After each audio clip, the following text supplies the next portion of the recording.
After weeks in which the blue suit, Claire Fife's outing, and Greg Wallace's facial expressions became national subjects of discussion, Thomas Frake, seemingly unruffled, praised by the judges number 8211.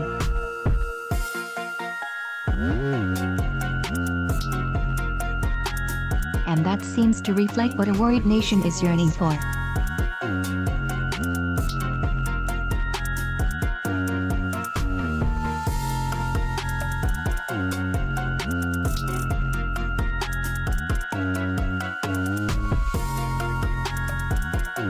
Although the finale of the BBC One show was filmed in December, before COVID-19 appeared in the UK, the successful parade of 32-year-old classic British dishes given a skillful makeover provided comfort.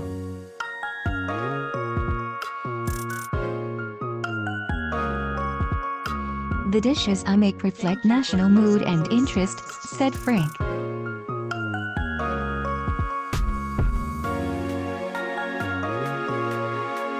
They're not too much there. These are tried and tested combinations that people like to eat but simply amplified in flavor and refined.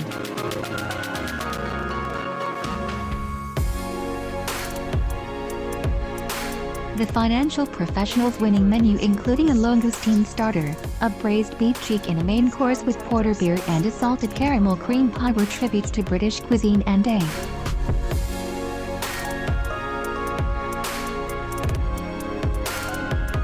the competition.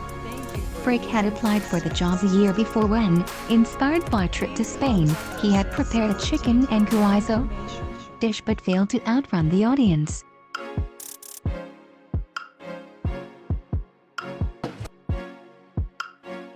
This time, he armed himself with a story in which the creators of the program joined.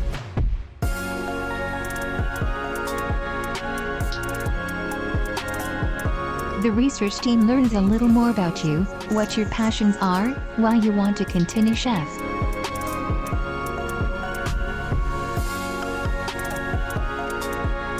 You have to have a prepared dish, so this year I had a pie and mash.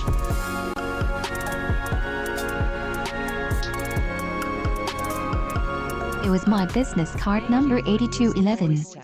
Look, this is the dish I grew up on, I raised it a little.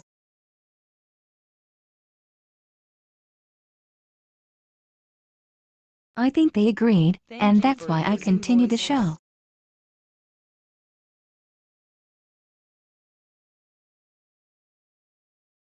Staying true to its roots in the East and allowed Frake to chart a clear path when things got agitated.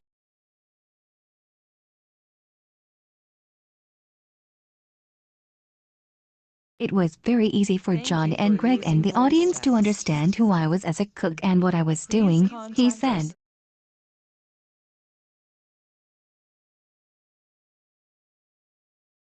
People got to know my style fairly quickly. It is important.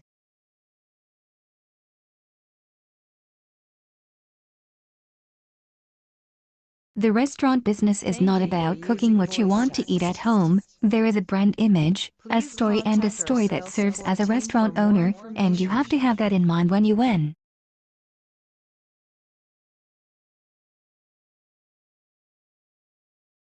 I wanted people to understand what I was trying to do.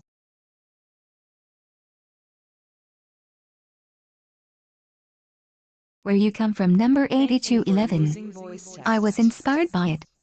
I was trying not to jump into the kitchens too much.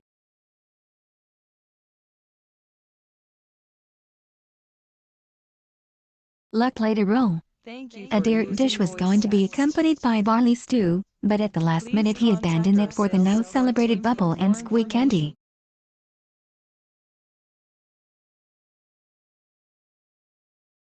And in the final, he hardly released his pudding. I managed to get enough of my salted caramel cream pie to put it on a plate, and even if it didn't look exactly what I wanted, the flavor was there, and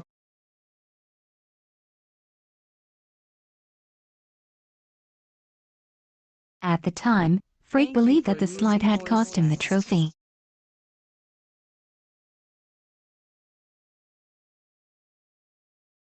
I thought I was just going to enjoy the rest of the experience while I was there number 8230. There is really no chance I will win now.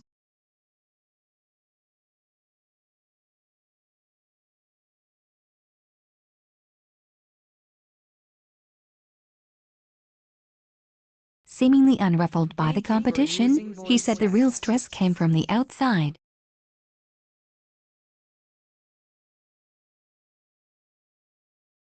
When you receive the brief, you only have a few days to prepare a dish and submit your recipe.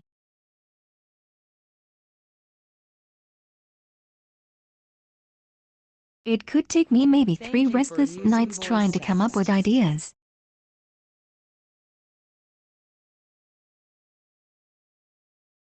A typical example was a sprinkled chocolate fondant which saw him through the semifinals.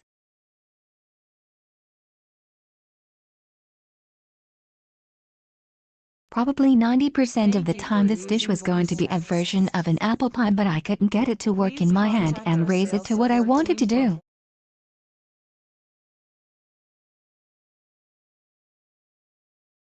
Frake therefore made a big bet by choosing to produce a chocolate fondant, the dish on which so many people dream.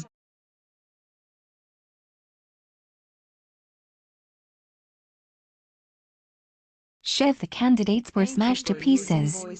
I thought, how can I raise this? I'm going to bring the pot there and bring the flavors of porter beer and malt whiskey.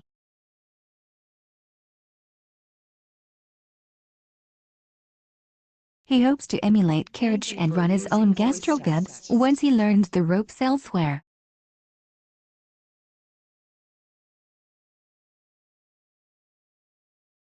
Frake also plans to prepare her winning menu for friends and family and to get her trophy, which is still in stock.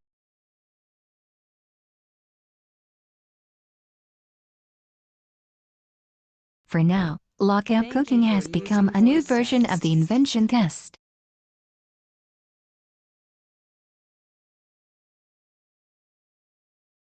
I sort of savor the whole problem-solution approach, looking at what is in the cupboard or in the bag and offering a dish.